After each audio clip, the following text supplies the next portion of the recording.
ఈరోజు నేను press meet ఏర్పాటు చేయడానికి చాలా ముఖ్య కారణం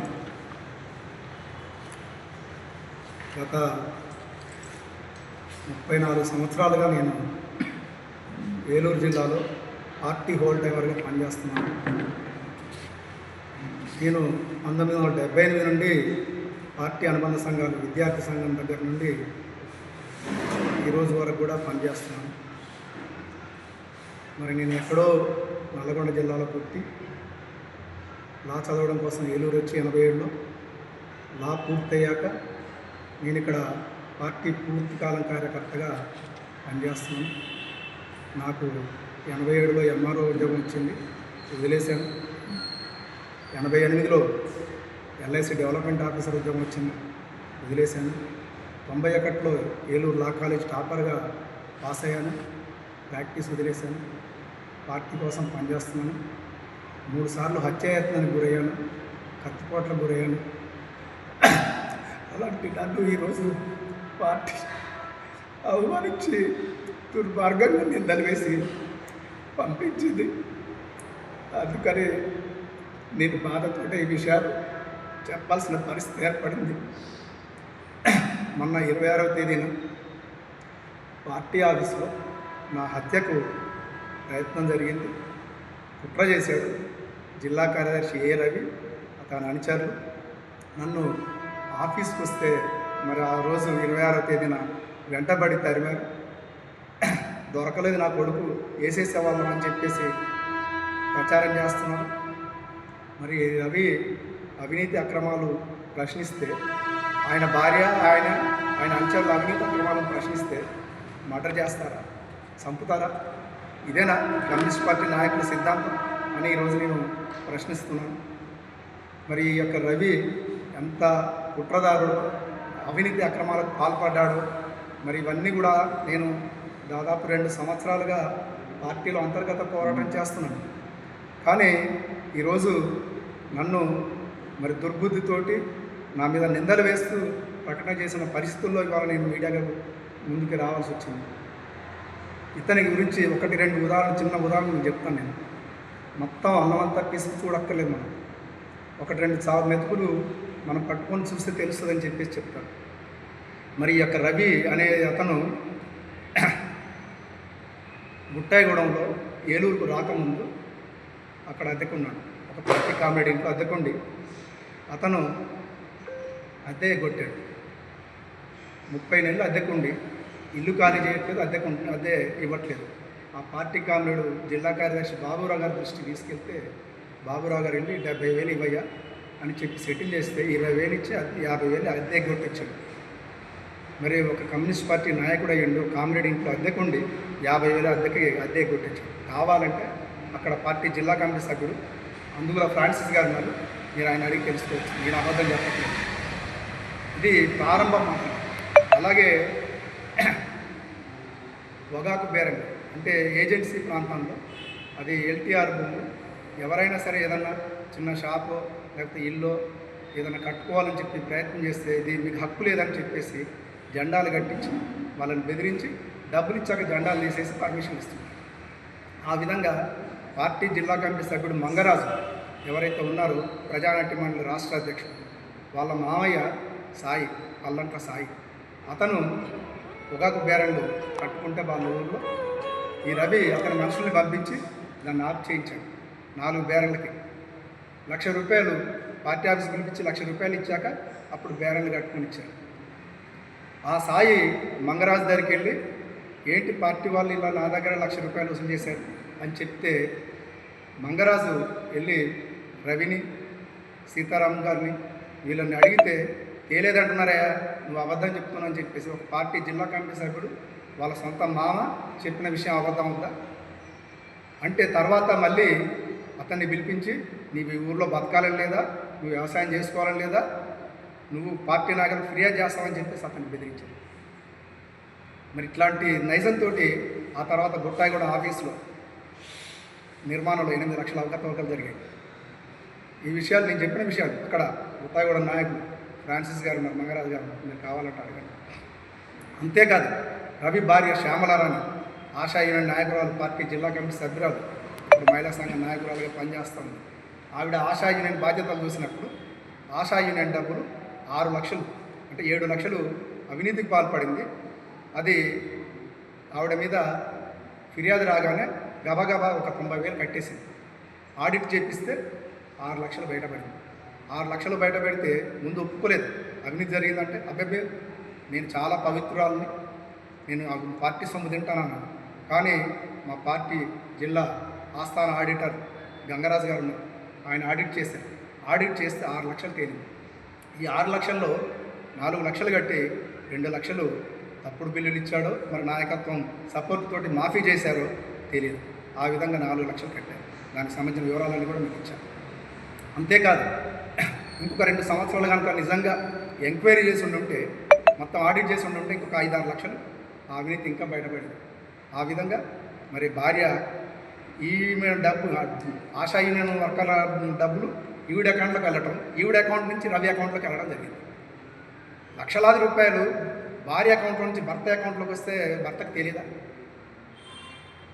మరి ఆ విధంగా లక్షలాది రూపాయలు భార్య అకౌంట్ నుంచి భర్త అకౌంట్లోకి వస్తే ఈయన తప్పేం లేదంట. భార్యను మాత్రం సస్పెండ్ చేశారు, ఈయన మాత్రం పవిత్రుడిగా జిల్లా కార్యదర్శి చేశారు. ఇది అలాగే మరి ఏలూరు అలాగే ఏజెన్సీ మండలాల్లో ఈరోజు R&R ప్యాకేజీని అడ్డం పెట్టుకొని మొత్తం ఏజెన్సీలోకి అమాయక గిరిజనులను మోసగించి ఇతను జంగారెడ్డిగూడ మండలంలో, జీలిగిమండి మండలంలో, ముత్తాయిగూడ మండలంలో, పోలవరం మండలంలో అలాగే ఏలూరులో ఈయన అనుచరుడు కిషోర్ని అడ్డం పెట్టుకొని మొత్తం 3,80,00,000 రూపాయల అవినీతి పాల్పడ్డాడు. నేను ఆధారాలతో సహా ఇందులో మీకు పొందుపరిచాను, అవన్నీ చూడండి. ఈరోజు పార్టీలో ఏంటంటే అవినీతి విచ్చలవిడిగా పెరిగిపోయింది. ఇది నేను చెప్పడం కాదు, మా పార్టీ రాష్ట్ర మహాసభ నివేదికలో చెప్పారు. ఇక్కడ అవినీతి ఏలూరు జిల్లాలో పార్టీ నాయకత్వ స్థానంలో ఉన్న కొందరిపై అవినీతి ఆరోపణలు వచ్చాయి, కొంతమందిపై చర్య తీసుకున్నాం, మరికొన్ని రుజువు కారణంగా తెచ్చాం. అంటే రాష్ట్ర స్థాయిలోనే ఏలూరు జిల్లా అవినీతికి ఈరోజు పేరుకెక్కింది అని అంటే ఇది సిగ్గుచేటు కాదా? దానికి మూల కారణం జిల్లా కార్యదర్శి ఉన్న ఏ రవి. మరి అతని యొక్క అవినీతిని ప్రశ్నిస్తే అతని అవినీతిని ఈరోజు నేను అడిగినందుకు, జిల్లా కమిటీలో ఆయన భార్య అవినీతిని అడిగినందుకు, అలాగే జిల్లాలో ఆయన అవినీతి చర్యలన్నింటినీ నేను బయట పెడుతున్నందుకు కుట్ర చేసి రవి, కిషోరు, జగన్నాథ్, సాయిబాబు ఈ నలుగురు కుట్ర చేసి నన్ను గత సంవత్సరం మే నెలలో అక్రమంగా సస్పెండ్ చేయించారు. నేను పోరాడుతున్నాను, నన్ను కుట్ర చేసి సస్పెండ్ చేశారు అని. నా మీద కుట్ర చేసిన ముగ్గురిని నేను వాళ్ళ అవినీతికి పాల్పడ్డారని చెప్పేసి ఫిర్యాదు చేయించి వాళ్ళ అవినీతిని నిరూపించి వాళ్ళని ఈరోజు చర్య తీసుకునేటట్టు చేస్తే వాళ్ళ అవినీతి సొమ్ము కట్టకుండా పార్టీ నుంచి బయటికి వెళ్ళిపోయారు. నేను ఈరోజు కూడా నేను చేసే పోరాటం ఏంటి? అవినీతి సొమ్ము పార్టీని అడ్డం పెట్టుకొని లక్షల కోట్లు సంపాదించుకొని అది దొరికితే పార్టీ నుంచి బయటకు పోతే వాళ్ళకి ఏ సెక్షన్ లేవంటారు. 22 లక్షలు అవినీతి అనేది దొరికితే నిరూపితమైతే వాళ్ళ మీద కేసు పెట్టి ఆస్తులు ఉన్నాయి. కిషోర్ ఈరోజు 1,30,00,000 ఆస్తులు సంపాదించాడు. జగన్నాథానికి 50 లక్షల ఆస్తులు ఉంది. దాంట్లో నేను ఇందులో వివరాలను ఇచ్చాను. వాళ్ళ మీద కేసు పెట్టి రికవరీ చేయండి అని 6 మాసాలుగా అడిగితే ఎలాంటి చర్యలు లేవు. లీగల్ నోటీస్ పంపించి సాక్ష్యం చెప్పమంటే కేసు పెడతామంటే నువ్వు పార్టీకి నాయకత్వానికి లీగల్ నోటీస్ పంపిస్తావా అని చెప్పేసి అని ఈరోజు లీగల్ నోటీస్ పంపించినందుకు నన్ను పార్టీ నుంచి బయటకు పంపించారు. అవినీతి పనుల సొమ్ము తిన్న సొమ్ము కక్కించండి అని అడిగినందుకు నన్ను పార్టీ నుంచి పంపించారు. ఇది దుర్మార్గమా కాదా? ఇది కమ్యూనిస్ట్ పార్టీ విధానమైనా? ఈరోజు పార్టీని అడ్డం పెట్టుకుని లక్షలు సంపాదించుకున్నాడు దోచుకో దొరికితే పార్టీ మారిపో అనే సిద్ధాంతం వచ్చింది ఈరోజు పార్టీలో. అడ్డం పెట్టుకొని లక్షలు సంపాదించుకోవడం, దోచుకోవడం, అలాగే దొరకదు చాలా చోట్ల. చాలా తెలివిగా ఉంటారు కదా కమ్యూనిస్ట్ పార్టీ నాయకులు, అలాగే దాచుకుంటారు. దొరికితే ఏమవుతుంది? జెండాలు మారిపోతున్నాయి, వేరే పార్టీలకు వెళ్ళిపోయి పునీతులు అయిపోతున్నారు. ఈరోజు ఇట్లాంటి విధానానికి గండి పెట్టాలి, దానికి చెక్ పెట్టాలి, దీన్ని కంట్రోల్ చేయాలని చెప్పేసి ఈరోజు నా పోరాటం. నేను ఈ విషయాల మీద పార్టీ రాష్ట్ర నాయకత్వానికి, ఆల్ ఇండియా నాయకత్వానికి లెటర్లు పెట్టాను, పోరాడుతున్నాను. కానీ మరి ఆ యొక్క పోరాటం వాళ్ళ చర్యలు తీసుకోకముందే, వాళ్ళు ఇవన్నీ విషయాలు ఎంక్వైరీ చేయకముందే నన్ను బయటికి పంపించేసి ఆయన పార్టీలో లేడండి, దాన్ని పక్కన పడేయండి అని చెప్పడం కోసం ఈరోజు కుట్రపూరితంగా ఇది జరుగుతుంది. ఈరోజు ఈ రవి అనే అతను కుట్రపూరితంగా చింతకాయల బాబురావు మన బుట్టాయిగూడెంలో జిల్లా మహాసభ జరిగింది. అంతకుముందు జంగారెడ్డిగూడెం మహాసభ జరిగింది. జంగారెడ్డిగూడెం మహాసభలో జిల్లా కార్యదర్శి పదవికి పోటీ పడ్డాడు. బాబురావు గారికి 25 ఓట్లలో 18 ఓట్లు వచ్చినాయి. రవికి ఆయన భార్య ఆయన ఓట్లు కాకుండా ఇంకొక 5 ఓట్లు వచ్చాయి. బాబురావు గారు జిల్లా కార్యదర్శి అయితే బాబురావు గారిని హింసించి వేధించి టార్చర్లు పెట్టి ఆయన్ని ఇక్కడి నుంచి ఏర్పాటు చేసి పంపించేశారు. ఏడ్చుకుంటూ వెళ్ళిపోయాడు చింతకాయల బాబురావు గారు. వీళ్ళ టార్చర్ భరించలేక ఆయనకి హార్ట్ స్ట్రోక్ వచ్చింది. 2 కొడుకులు చనిపోయారు, భార్య చనిపోయింది. అన్ని పోలీస్ కాల్పులు దాడులను ఎదుర్కొని ఆయన ప్రాణత్యాగానికి సిద్ధపడి పార్టీలో పనిచేస్తే అలాంటి నాయకుడిని ఈ రవి దుర్మార్గంగా మరి కుట్ర చేసి పంపించాడు. ఇవాళ ఆయన భార్య అవినీతిని ఆయన అనుచరుల అవినీతిని ప్రశ్నిస్తున్నందుకు నా మీద కుట్ర చేసి ఈరోజు దుర్మార్గంగా నన్ను బయటికి పంపించారు. ఇది ఏ విధంగా సిపిఎం విధానం, ఇది ఏ విధంగా పార్టీ విధానం, ఇది పేద ప్రజల విధానమైనా కమ్యూనిస్ట్ విధానమైనా అని ఈరోజు నేను ప్రశ్నిస్తాను. అంతేకాదు ఈరోజు నా వ్యక్తిగత అంశం ఈరోజు రోల్ చేస్తున్నాను మీడియాలో. పార్టీ జిల్లా నాయకత్వం ఈయన డైరెక్షన్ తోటి నేను 2014 నుండి 2020 వరకు మా ఆవిడ నన్ను వదిలిపెట్టి వెళ్ళిపోయింది గొడవపడి. ఆ సందర్భంలో మా అమ్మ నాన్న ముసలి తల్లిదండ్రులు చూసుకోవడం కోసం పోషించుకోవడం కోసం నా భార్య రమ్మంటే రాలేదు. ఆర్ఎస్ గారు జిల్లా స్టాల్వర్డ్ నాయకుడు, అలాగే జీవీఎల్ నరసింహరావు గారు అప్పుడు సెక్రటరీ, మేమిద్దరం అంటే నాతో పాటు ఆర్ఎస్ గారు, జీవీఎల్ నరసింహరావు గారు, నేను ముగ్గురు వెళ్ళి నా భార్యని కాపురానికి రమ్మని అడిగాను. ఆవిడ రాలేదు. తర్వాత 2017లో మా అమ్మ నాన్నని నేను తీసుకొచ్చి పోషించాల్సిన పరిస్థితి ఏర్పడింది. 86 ఏళ్ళ వయసు మా నాన్న, 83 ఏళ్ళ వయసు మా అమ్మ. మా నాన్నకి పక్షవాతం వచ్చింది. ఆసన హాస్పిటల్లో ఉన్నాడు. ఆయనకి మరి ట్రీట్మెంట్ చేయాల్సిన పరిస్థితి. 2 నెలలు వైద్యం జరిగింది. మా అమ్మకి 2 మోకాళ్ళ ఆపరేషన్ జరిగినాయి ఏవిఆర్ మోహన్ గారు హాస్పిటల్లో, 2 కళ్ళ ఆపరేషన్ జరిగినాయి. అలాంటి పరిస్థితుల్లో నా తల్లిదండ్రులు పట్టించుకోవడం వల్ల ఎవరు లేకపోతే నేను ఒక పెళ్లి చేసుకున్నాను. దాన్ని ఈరోజు నేరంగా చూపించి ఎప్పుడో 2017లో జరిగిన అంశాన్ని 2024లో వీళ్ళ కుట్రలు వీళ్ళ కుతంత్రాలన్నీ నేను అడుగుతున్నాను చెప్పి ఈ విషయాన్ని నేనే చెప్పుకున్నాను. ఇలాగ నా కుటుంబ పరిస్థితులు రీత్యా విడాకులు ఎందుకు లేదన్నా మంతెన సీతారాం గారు మా జిల్లా నాయకుడు, మాకు ఇన్ఛార్జ్, ఆయన భార్య గొడవపడి విడాకులు తీసుకున్నారు. ఆయన ఒక పెళ్లి చేసుకుంటే ఆవిడ ఒక పెళ్లి చేసుకున్నారు. 46 సంవత్సరాల కొడుకు ఈరోజు గోర్కి పెళ్లి లేదు, పెట్టాకు లేదు, వైరాగిలా ఉన్నా నా కళ్ళ ముందు కనపడతా ఉన్నా. నేను నా భార్య ఇలాగ అయిపోయి గొడవపడి జరిగితే రేపు నా పిల్లలకు పెళ్ళిళ్ళు అవుతాయి, నా పిల్లల పరిస్థితి ఏంటి అనే ఆలోచనతోటి నేను ఆ పని చేయలేదు. లేదు అని అంటే నేను నా కాలేజ్ టాపర్, 7 సంవత్సరాలు మా ఇద్దరి గ్యాప్ ఉంది. నేను ఒక పిటిషన్ పెడితే డైవర్స్ కాదు. కానీ మంతెన సీతారాం నా కళ్ళ ముందు, ఆయన కొడుకు నా కళ్ళ ముందు కనపడి నా పిల్లలు ఆ విధంగా అనాథలుగా కూడా చెప్పేసి చెప్తే నేను ఈ విషయం చెప్పుకుంటే నేను అంగీకరించాను. నేను చెప్పాను, ఈ విషయం ఎవరికి తెలియదు, నేను చెప్పుకున్నాను. దాన్ని ఈరోజు క్లోజ్ చేసి నా వ్యక్తిగత విషయాన్ని ఈ 7 సంవత్సరాలలో ఎక్కడైనా నేను పార్టీ విషయాల్లో వెనకబడ్డాను, పార్టీని ఏమైనా తప్పుదోవ పెట్టించానా, లేకపోతే పార్టీకి ఏమైనా అన్యాయం చేశానా, ద్రోహం చేశానా, ఎవరన్నా నా విషయం గురించి ఎవరన్నా బయటికి వెళ్ళిపోయారా, ఏది లేదు. కానీ దాన్ని క్లోజ్ చేస్తాను వీళ్ళు అవినీతి అక్రమాలు అడిగినాను.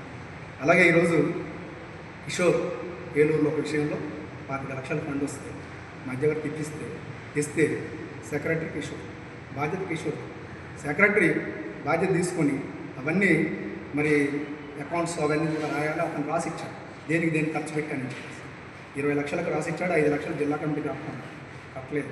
నేను ఆ విషయం అడుగుతూ ఉంటే దానికి అలాగే సాయిబాబు జగన్నాథం జూట్మిల్ ఒప్పందాల్లో వాళ్ళు తప్పుడు సంతకాలు పెట్టి 15 లక్షలు తెచ్చారు.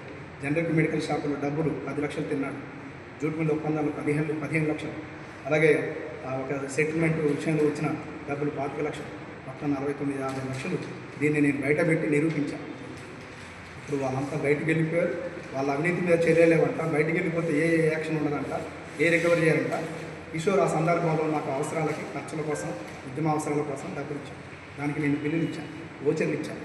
ఇప్పుడు అవన్నీ పక్కన పెట్టేసి ఇది అంగీకరించలేదు, నువ్వు కట్టాల్సిందే అని చెప్పేసి ఎదురుదాడి చేసి నన్ను అవమానపరిచి చాలా హీనాతీహీనంగా చూస్తూ ఈరోజు రవి అతని అతని అనుచరులు దుర్మార్గంగా ఈరోజు నన్ను వేధించి హింసించి పార్టీ నుంచి పంపించారు. ఇట్లాంటి విధానాలన్నీ అరికట్టాలని రాష్ట్ర నాయకత్వం వీళ్ళ అవినీతి మీద, వీళ్ళ అక్రమాల మీద ఈ జిల్లా కమిటీల వాళ్ళతోటి కాకుండా రాష్ట్ర స్థాయి వాళ్ళతోటి విచారణ జరిపించాలి. లాయర్స్ యూనియన్ ఉంది, లేదు ఇతర జిల్లాల నుంచి, ఇతర ప్రాంతాల నుంచి వీళ్ళ మీద ఎంక్వైరీ చేసి మొత్తం ఇందులో రవి 3,80,00,000 అవినీతికి సంబంధించి అన్ని ఆధారాలు నేను దీంట్లో ఇచ్చాను. ఇవన్నీ నిరూపించడానికి నేను సిద్ధంగా ఉన్నా. రాష్ట్ర నాయకత్వం ప్రత్యేకమైన కమిటీ వేయండి, లాయర్స్ యూనియన్ ద్వారా వేయండి, వాళ్ళ ద్వారా విచారణ జరిపించండి. ఈరోజు నాలాగా ఇంకా పోరాడుతున్న వాళ్ళు ఉన్నారు. నేను ఒక్కనే కాదు, జిల్లాలో అవినీతి మీద పుట్టాయిగూడ మండలంలో పోరాడుతున్నారు, జిలుగుమిల్లి మండలంలో పోరాడుతున్నారు, జంగారెడ్డిగూడ మండలంలో పోరాడుతున్నారు, అనేక ప్రాంతాల్లో పోరాడుతున్నారు. వాళ్ళు కూడా వాళ్ళని కూడా టార్చర్ పెట్టి ఇబ్బంది పెట్టి వాళ్ళని కూడా రేపు మాకు పంపించడం కోసం ప్లాన్ చేస్తున్నారు. అందువల్ల ఇవన్నీ కంట్రోల్ కావాలంటే రవి అవినీతి మీద సమగ్రమైన విచారణ జరగాలి, రాష్ట్ర స్థాయి కమిటీతోటి విచారణ జరగాలి, దాని మీద మొత్తం చర్యలు తీసుకోవాలి, అతని మీద యాక్షన్ తీసుకొని పార్టీని ఈ జిల్లాలో కాపాడాలంటే రాష్ట్ర నాయకత్వం కళ్ళు తెరవాలి, స్పందించాలి. లేకపోతే ఈ జిల్లాలో పార్టీకి మనగడలేదు. ఇప్పటికే మరి అందరు వెళ్ళిపోయారు. గుట్టాయిగూడ మండలం, చీలుగుమిల్లి మండలం మొత్తం ఖాళీ అయిపోయింది. మన చూడెం దుర్గా అనే ఒక అమ్మాయి 60 కేసుల్లో ఉద్యమాల్లో పోరాడిన నాయకురాలు, వీరోచితమైన నాయకురాలు, వీరోచిత పోరాటం చేసిన నాయకురాలు మరి సిపిఐలకి వెళ్ళారు. అనేక గ్రామాలు ఖాళీ అయిపోయినాయి. మీ ప్రధాన డిమాండ్ ఏంటి సార్? చెప్పాను కదా, ఏ